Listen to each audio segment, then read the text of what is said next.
Welcome to the Cashflow Ninja, the podcast sharing how to create and grow income streams and manage, multiply, and protect your wealth in the new economy. Are you tired of trading your time for money? Do you desire freedom today instead of retirement in 10, 20, or 30 years? I'm MC Laubscher, and this is the Cashflow Ninja.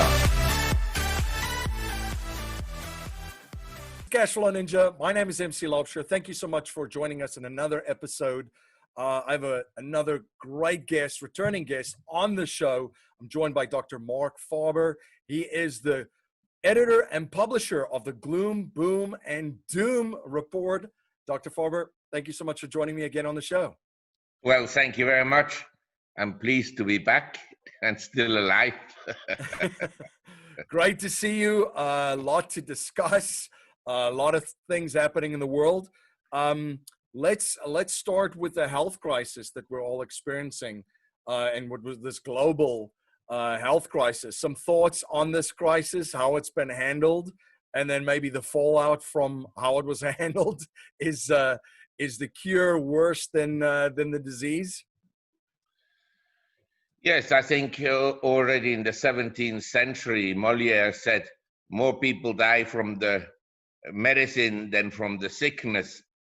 And I think that from two angles, the way governments have reacted to the crisis is really, let's say, devastating. First of all, in numerous cases, they have reacted by tightening security measures and buying votes through measures that have actually nothing to do with the coronavirus.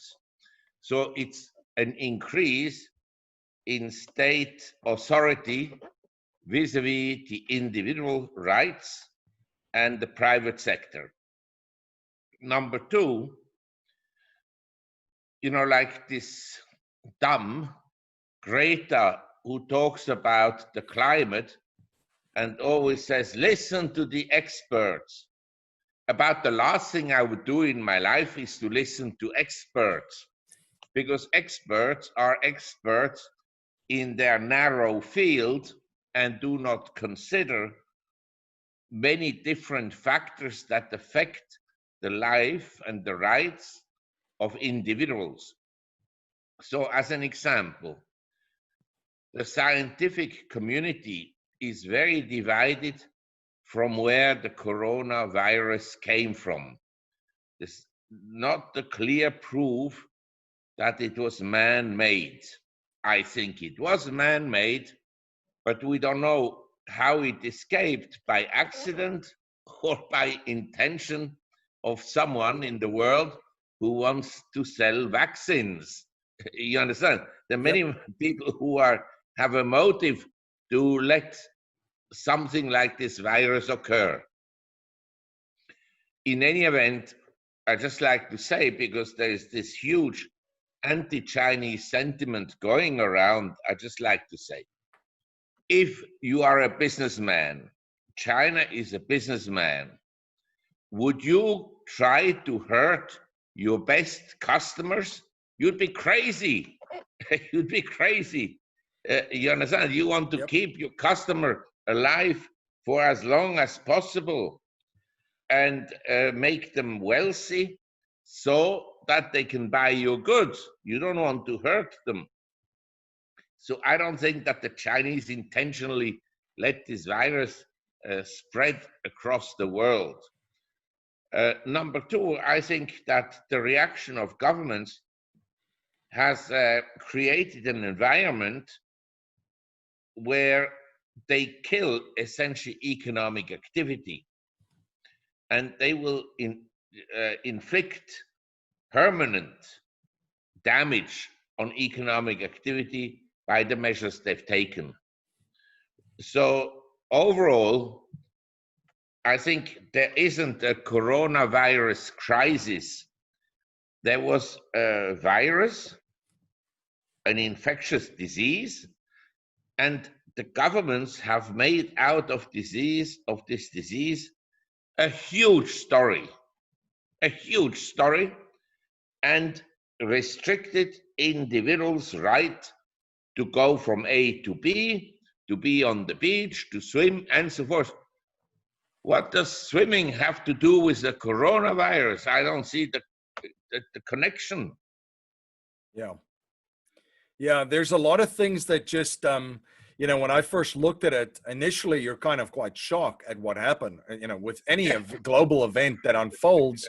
And then as the dust settles, you're looking around and you're saying, none of this makes any sense. It's to your point, with a lot of the I would say draconian measures that's been enforced by governments globally. You just look at it and go, well, in South Africa, where I'm originally from, they can't buy any tobacco, any alcohol, but they can go out to the store and buy food. And again, like you were saying, the beaches are open in parts of the U.S. now, but businesses are still closed. The Jersey Shore just opened up beaches, so you can go to the beach, but businesses are still closed.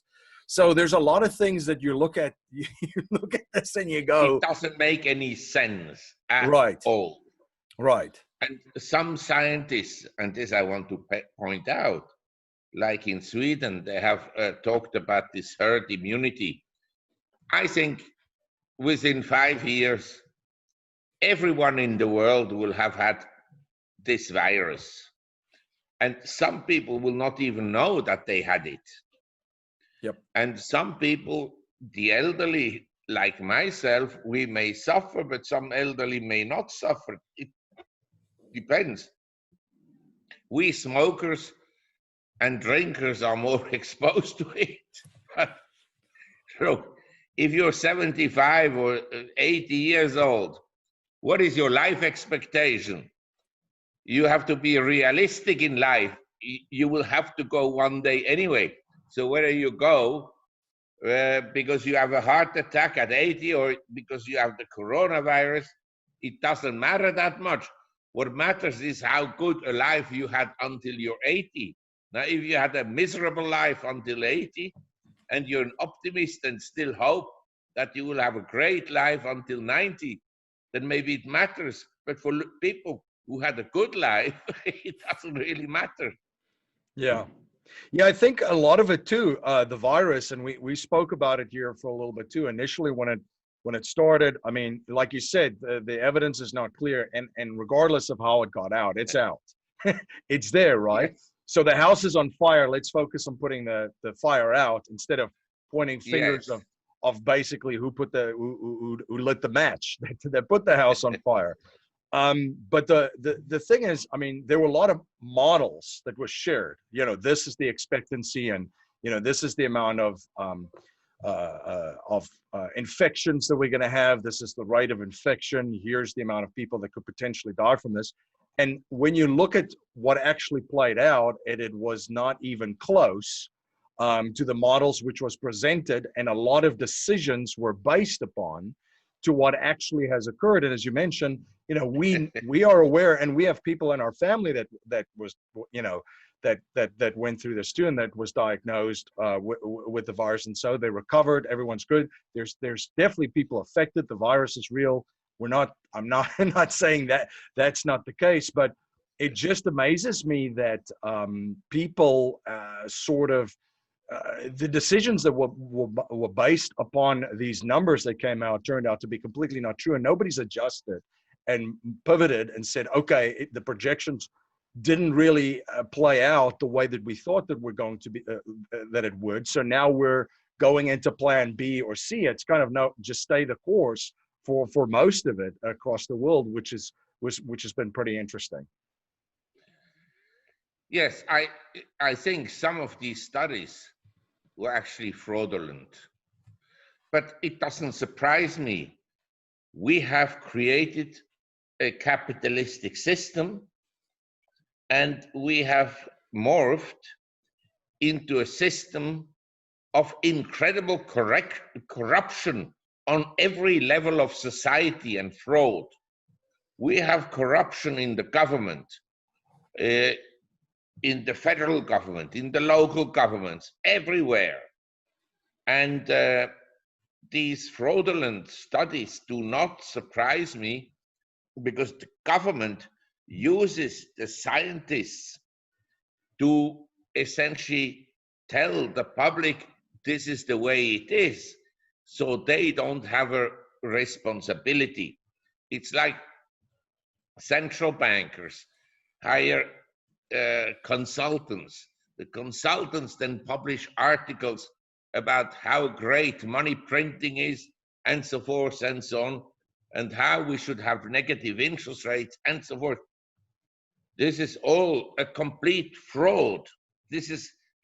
We live in a fraudulent society, completely dishonest. I'd say a city run by the mafia would be much better than what we have today. Yeah. If you look at, you mentioned science and the science community, and that's something that's played out regardless of what your opinions are and you know, where your emotions take you, because it looks like that's what's going on a lot on social media. But you mentioned the scientific community, and there has been a lot of things that just don't add up there because it's been corrupted for a while, right? As you had mentioned. Corrupted, very well put. It's been corrupted by big corporations and by government agencies. They give them money, but they tell them, look, we want your study to come out with the following conclusions. You get it? Yeah. In other words, they tell them what they want to hear. Yep. It's interesting always to see who's funding this. You know, the funding sources is kind of key. You don't see a lot of independent studies coming out with all these conclusions in line with corporations and government. It's usually big corporations funding studies, regardless of what field of science it is. Correct. It's big corporations funding the lobbies that corrupt the politicians. The politicians are corrupt anyway, so it's not difficult to corrupt them a bit more. But the big corporations, they also then go out and have scientists publish studies in support of the ideas they want the public to believe. Right. And this is a great, there's a great book that I enjoyed because it really explains this whole form of propaganda of what it is. And the book actually is called Propaganda by Edward Bernays, where they actually used doctors and scientists and always referenced studies and people of authority in a field to sell things to the public. Here's a great example: smoking, right?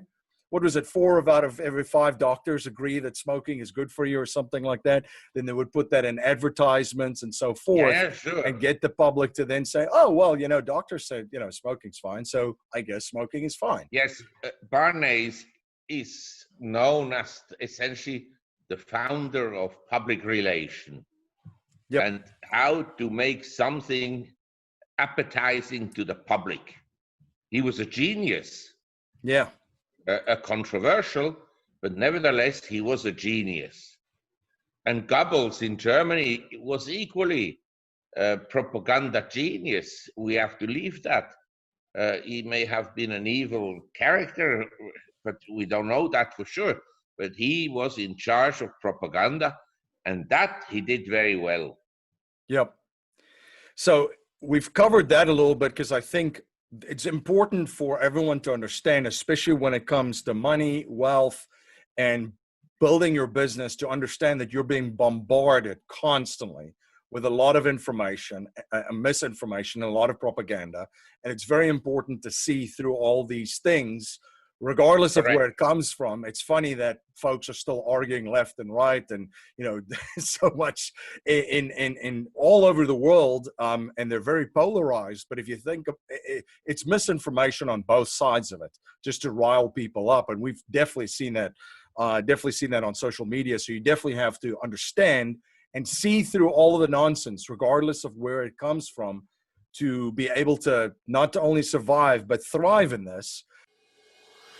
MC Lampshire, the creator of the Cash Flow Ninja and Cash Flow Coach at Producers Wealth, where we help our clients integrate infinite banking with their business and investments. To learn how you can create your own banking system to turbocharge your investments and business in 30 days or less, go to yourownbankingsystem.com. That's yourownbankingsystem.com.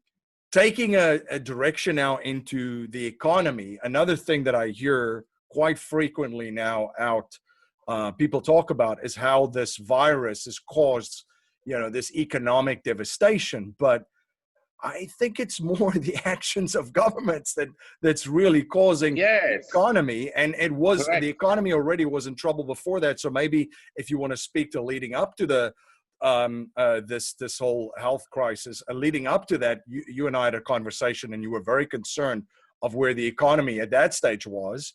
And now you had these massive overreactions or reactions from governments that's really added to a lot of the economic devastation which have already occurred and which is still unfolding. Yes, I think the global economy began to slow down after 2016, and even in the US, some problems in the financial market emerged in August 2019. In other words, almost a year ago, when the Fed had to begin to intervene into the repo market. At the time, the Fed, which is populated by phony academics, lied about it and said, "Oh, this is no problem. It just happens that we have to lend a bit more, and it's not QE4 at all." But eventually, they had to admit that they're printing money. But it's not only the Fed members. There were economists that then maintained, well, and these economists were, as you probably know, paid by the Federal Reserve. They were consultants and so forth. They said, well, it's not QE4 because of this and that and so. But in essence, it was QE4 that began in August 2019 because it was an expansion of the balance sheet of the Federal Reserve, period. Then people say, well, it's temporary. Well, as it turned out, it wasn't temporary. And I believe the crisis was man-made because they wanted to kind of obscure the fact that there were deep problems in the financial system already. So they thought maybe the best is to blame everything on the COVID-19. And so I believe this crisis is man-made 100%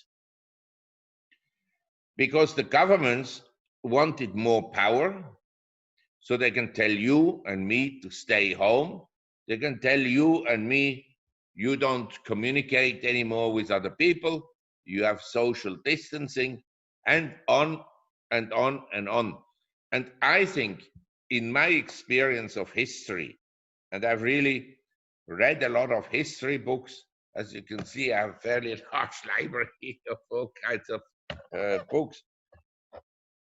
It has never happened that the functionaries would shut down the livelihood of so many people, and themselves they collect the same salaries or even more salaries than before. This is, I mean, really unbelievable when you think of it. You and I, we go and vote for some people. They get into the government, and then they tell you and me, you have to shut down your business, you have to stay home, and they themselves, they don't do that at all. Yeah, absolutely. I mean, this is something I have to say, I've experienced many things in my life.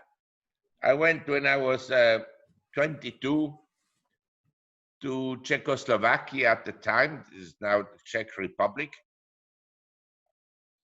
And I experienced communism for the first time. For me, this was a shocking experience because people were so poor. And then I went to China in 1980, just after they opened up, and to Russia in 81. And having seen how in Russia people were lining up at markets to buy rotten tomatoes, this was an experience I will never forget. Unbelievable. This is the problem with socialism, communism. The goods don't get distributed properly. And now we have similar vicious or dumb functionaries telling you and me how we should run our lives. The people that we elected, you understand? So I just was watching last night a video by George Carlin about him talking about social and political issues. He says, I never go vote because if I vote, I can't blame the government, but because I don't vote, at least I can blame them. Yeah. Boy, I was saying to someone the other day, do we miss George Carlin at a time like this? He would have just, I mean, he would have had quite a lot of material to work with in this madness. But back to that your experience in experiencing communism and socialism full on for the first time and seeing the poverty and seeing what was going on. The other thing that I've also seen is leading up to what happened was there was a lot of talk about universal basic income. You know, certain people started talking about it with artificial intelligence replacing a lot of jobs, just like the internet replaced a lot of jobs at the beginning of the century. And there was a lot of opposition to that thought, and welfare programs, and you know, like I said, UBI, universal basic income, and now all of a sudden, this is really pushed, and now more widely accepted. I think that the majority of folks is in a situation like this, which is pretty scary to see, because I think, you know, never let a good crisis go to waste, right? As a politician said in the United States here before, the mayor of Chicago, so former mayor of Chicago. So it's pretty scary to see a lot of things that a lot of people were opposed to initially now being rolled out and widely accepted. Well, it's basically Trump has no political philosophy. The only religion he has is himself and to be re-elected. Now, I'm not saying, and I said this before, I would have voted for him if I could vote in 2016, and today you have the choice between him and essentially a senile man whose vice president will probably take over. They'll probably knock him off sooner or later, Biden. And then you don't know who will be in power. But Trump, his ambition is to win the election. He knows you can buy votes. Now, in America, there are many people today that earn more not working than working. There are many more people who get more benefits than if they would be working. And what you said about this basic income, he actually, from a political point of view, made a very smart move. The Democrats can't accuse him for not giving out benefits. He can go to the public in America and say, I gave you a higher income, and it's all borrowed money. And Trump, 4 of his companies went bankrupt because he borrowed too much money. He has a miserable track record as a businessman, and he will bring America closer to bankruptcy than before. And people don't realize the current monetary policies and stimulation of the economy with fiscal measures, at some point, they lead to a horror scenario where the dollar weakens and interest rates go up. And in that situation, the Fed will then say, well, I know the academics at the Fed. I know what they will think and do. They will say, well, we didn't print enough money.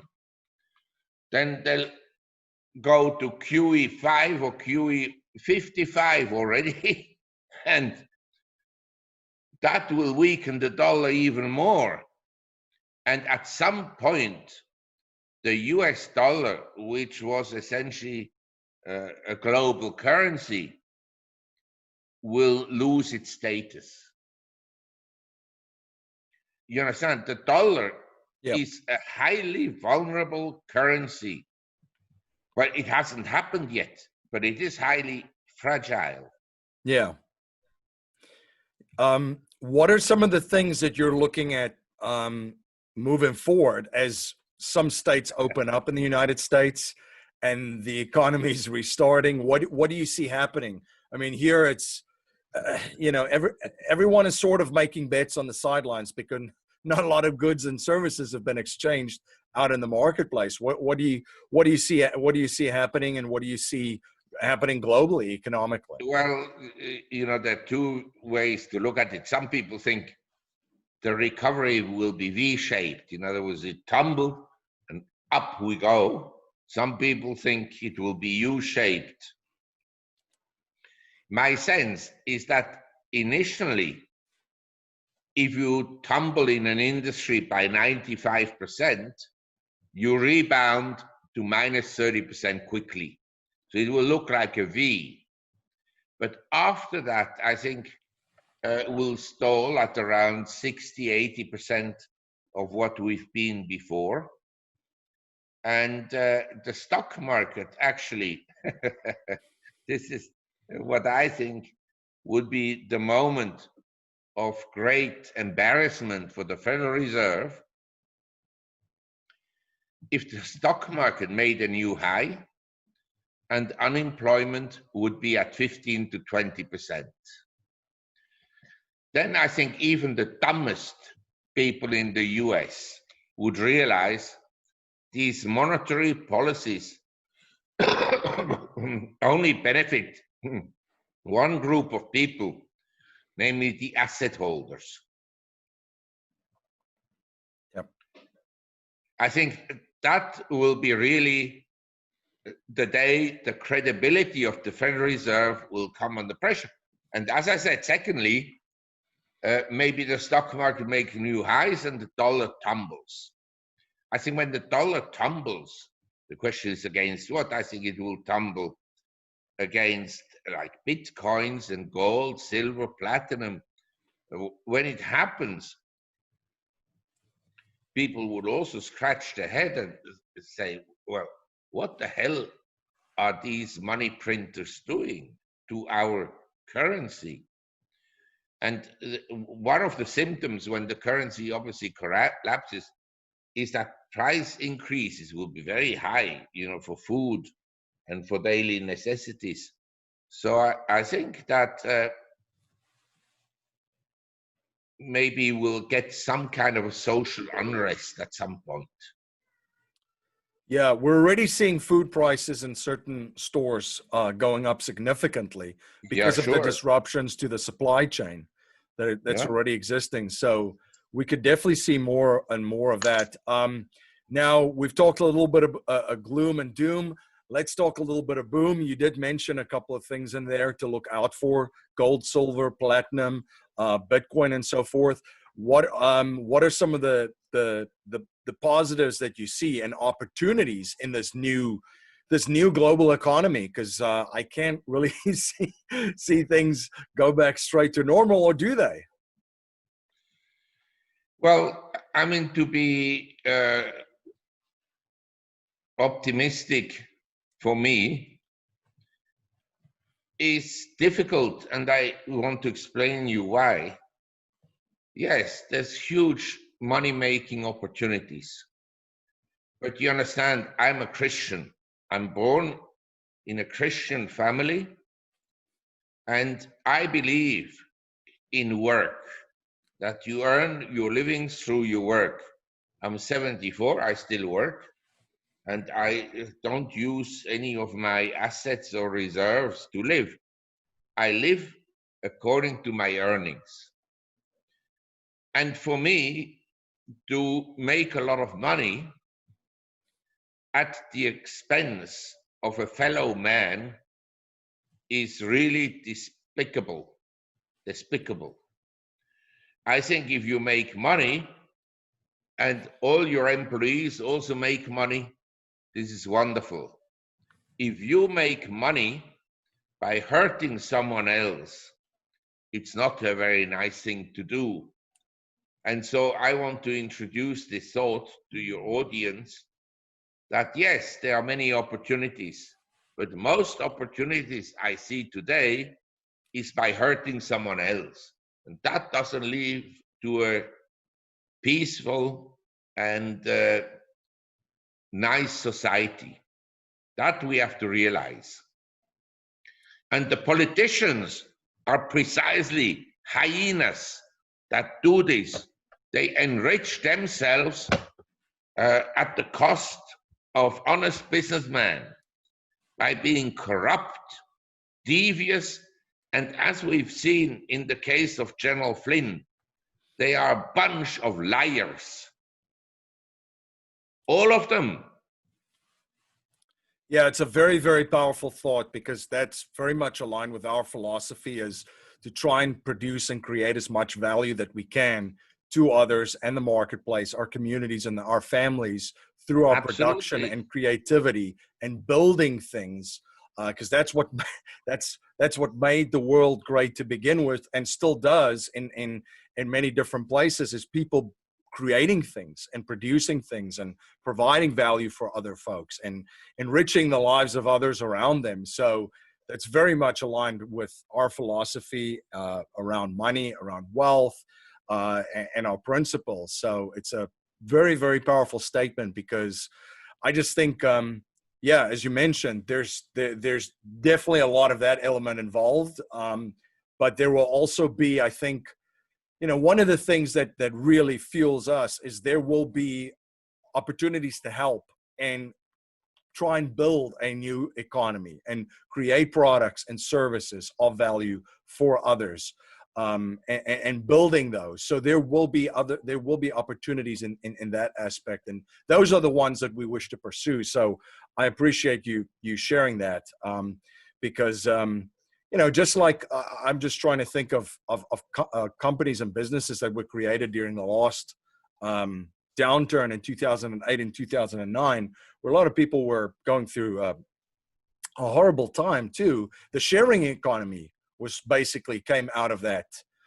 So, the Ubers, the Airbnbs, a lot of sharing economy businesses, which created this new economy, which created, employment opportunities. I'm just writing about Schumpeter, Joseph Schumpeter. Mm-hmm. And against the stagnationists, he didn't say stagflationists, the stagnationists that are the Keynesian, who claim that the economy needs constant support by the government.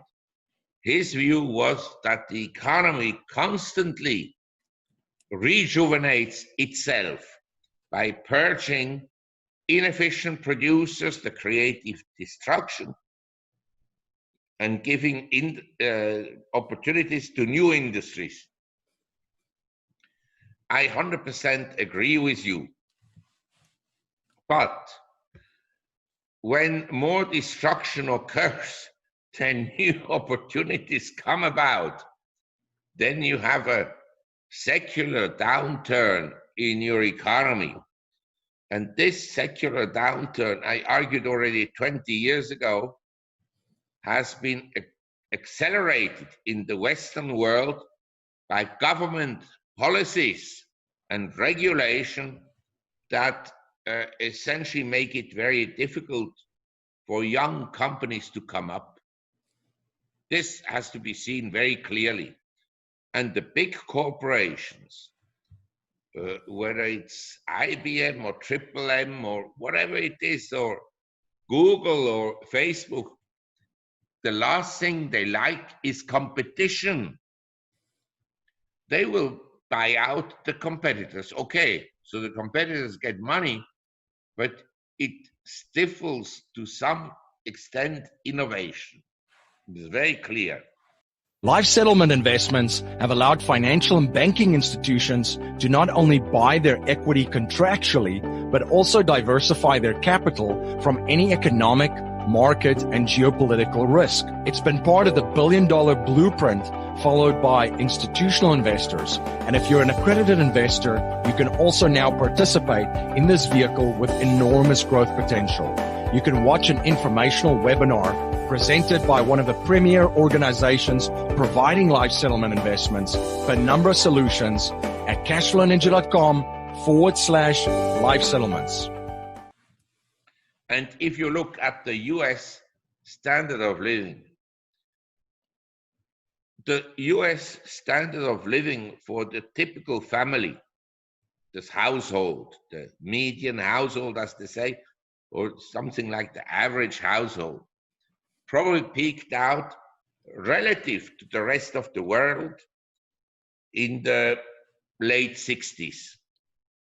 After that, if you look at the standard of living of a Chinese family in 1960 and today, and of an American family in 1960 and today, the Chinese family, the Indian family, the Vietnamese family, all of them have gone through the roof. But the standard of living of American families, in most cases, have gone down somewhat. Not hugely, but somewhat. That has to be clearly understood. And a lot of this relative decline has been a result of faulty economic policies, money printing and fiscal deficits, piling up on debt. And as you just quoted Barnes, it's been the propaganda of the establishment, of the big corporation. You can spend as much as you like and you can borrow as much as you like. The government enacted regulation, laws that actually encourage borrowings of people, when in a society you should encourage people to save. So when a crisis happens like now, everyone has savings on the side and doesn't need to apply and ask the government to give him handouts. A true stable society, the typical household has savings. You understand? Yep. A sick society, like we have now in the Western world, is over-leveraged. Yeah. But it's not the fault of the individuals.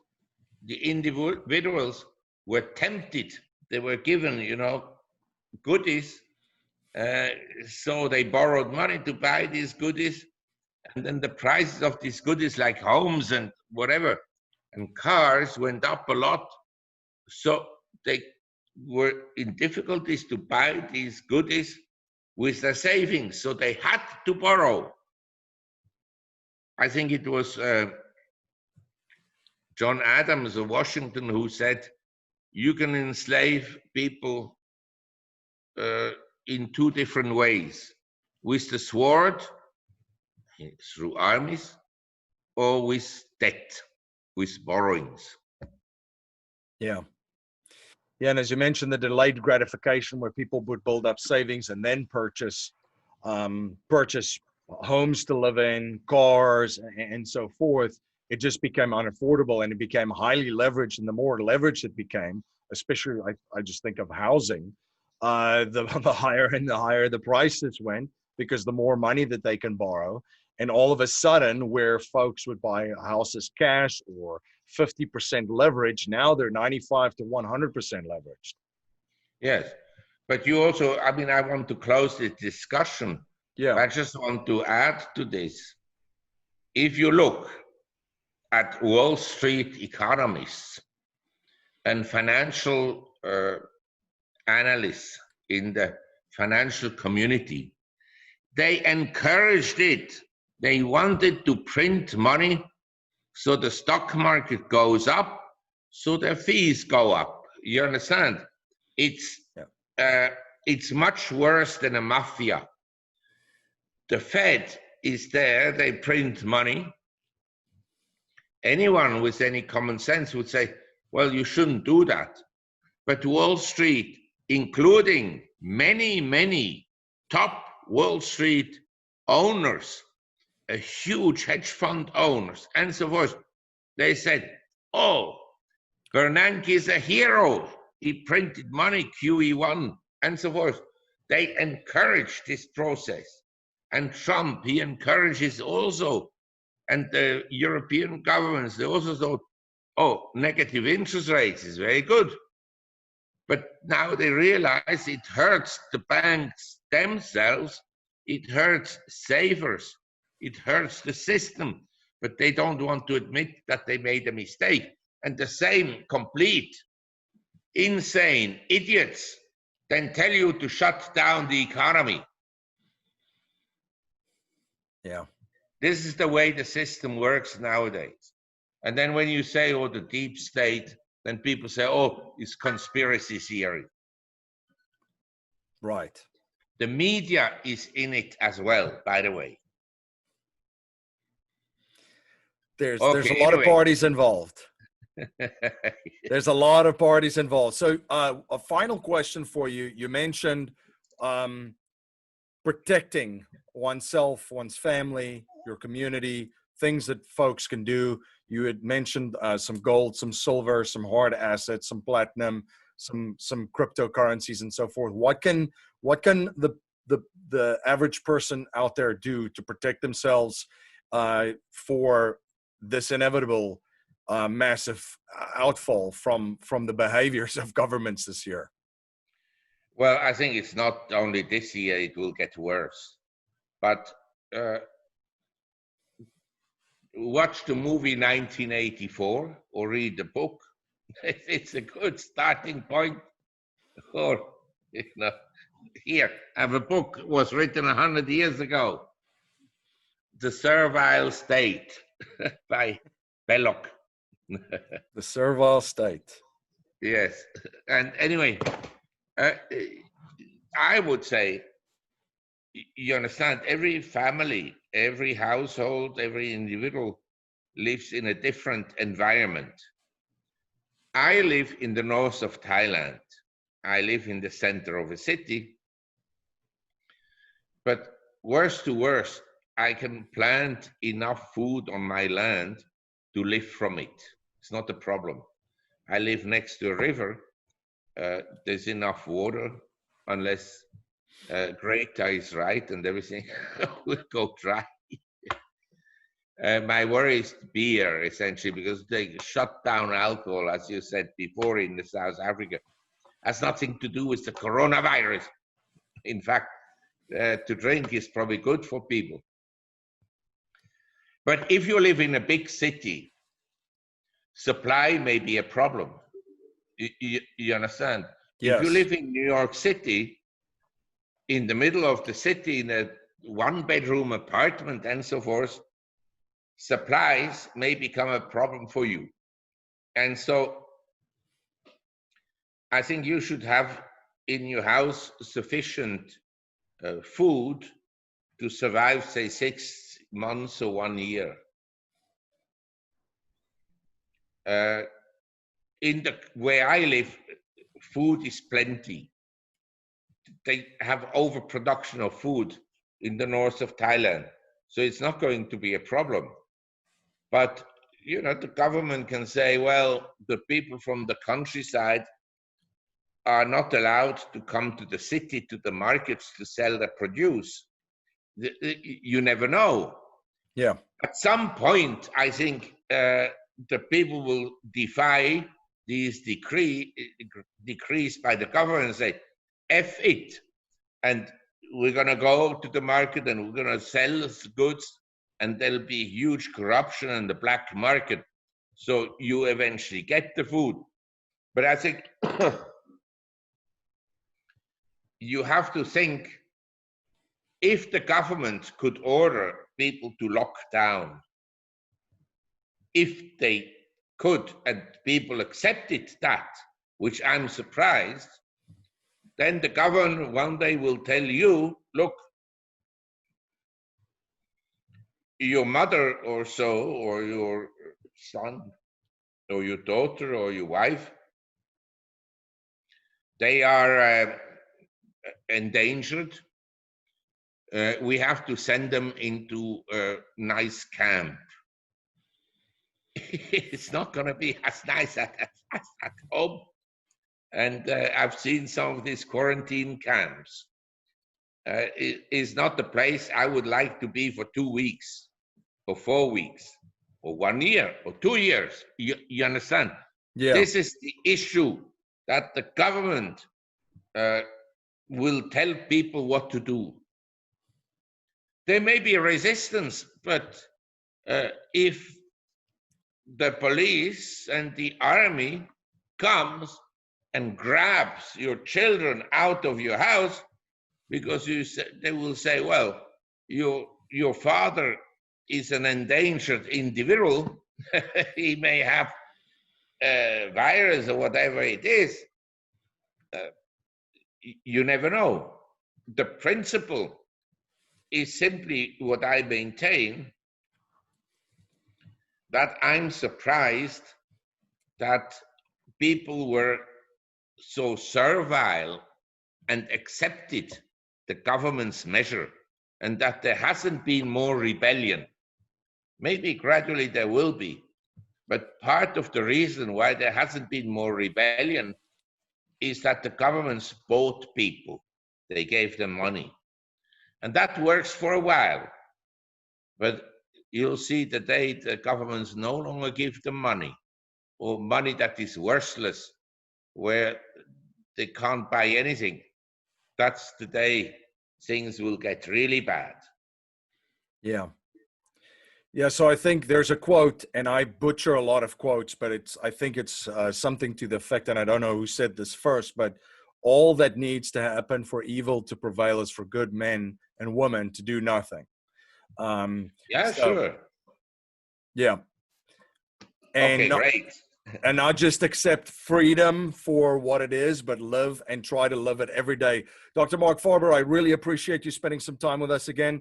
Please check out all of our episodes of the Cashflow Ninja. And thank you so much for coming on the show and sharing so much value with our audience and our listeners and our viewers again.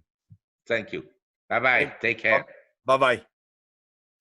This presentation is for educational and informational purposes only. The information being presented and considered does not consider your particular financial objectives or situation, and it does not make personalized recommendations. This material is not intended to replace the advice of a qualified tax and legal advisor or other qualified professionals, and you should not use the information in place of a customized consultation with a licensed professional regarding your specific personal financial objectives, situation, and needs. We believe the information provided is reliable, but we